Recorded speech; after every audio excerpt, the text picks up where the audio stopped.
Hi guys, so today we will discuss about general structure of a cell. So firstly, let us look at the synopsis. So the synopsis will be introduction, plant cell versus animal cell, and general structure, in which we will cover different type of organelles.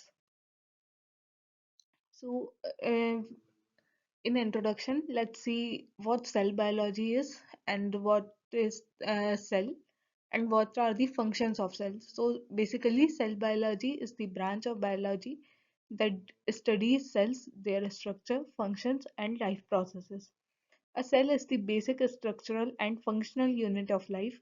All living organisms are made up of one or many cells. The term cell was first given by Robert Hooke in 1665 after observing Koch cells.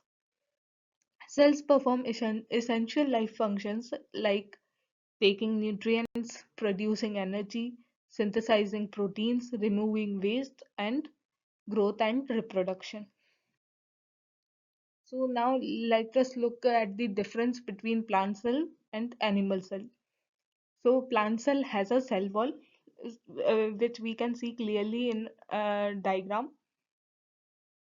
Look at the diagram. So it is a cell wall which is present in plant cell. When we talk about animal cell, it's absent. Plant cell contains chloroplast, and in animal cell it is absent.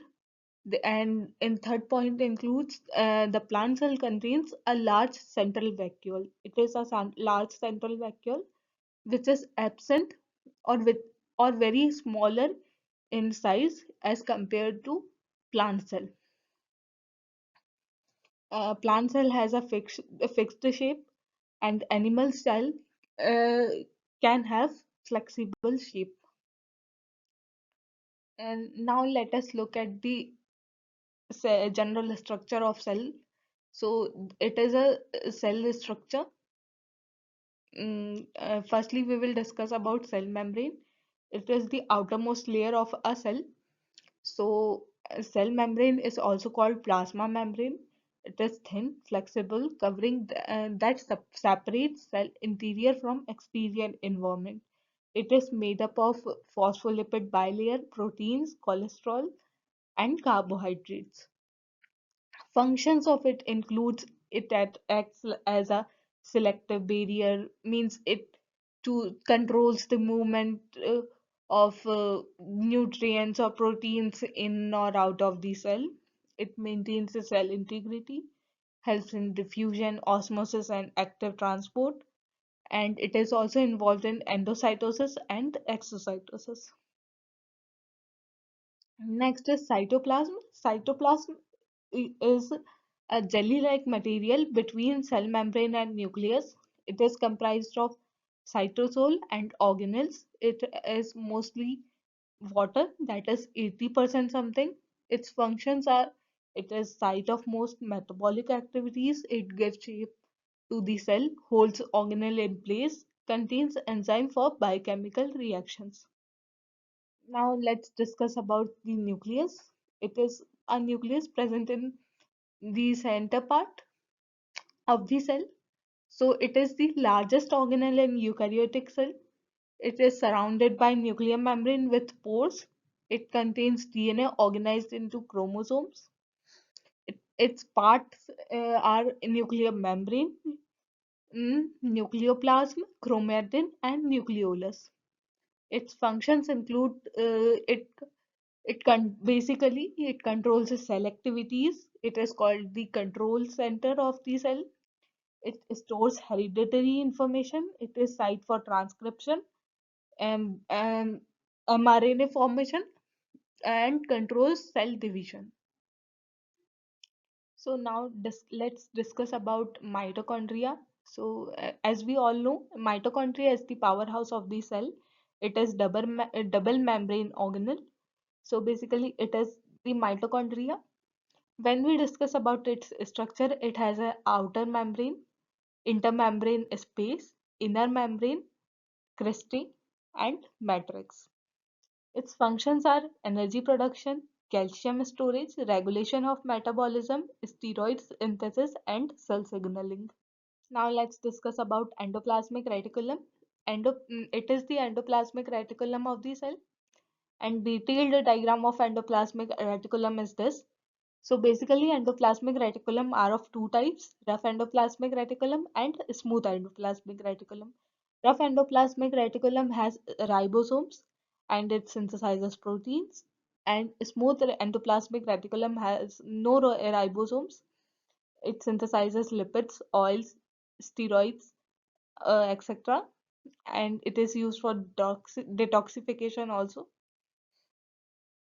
So it is rough endoplasmic reticulum and it is smooth endoplasmic reticulum. Now let's discuss about ribosomes. Ribosomes are non-membranous structures made of rRNA plus proteins. It has two subunits, large and small. Its functions are protein synthesis, and they are found freely in cytoplasm or attached to air. So if they are attached to endoplasmic reticulum, then it is called rough endoplasmic reticulum. These are the ribosomes, and sometimes they are found floating freely in cytoplasm. That those are also ribosomes. So now let's discuss about Golgi apparatus.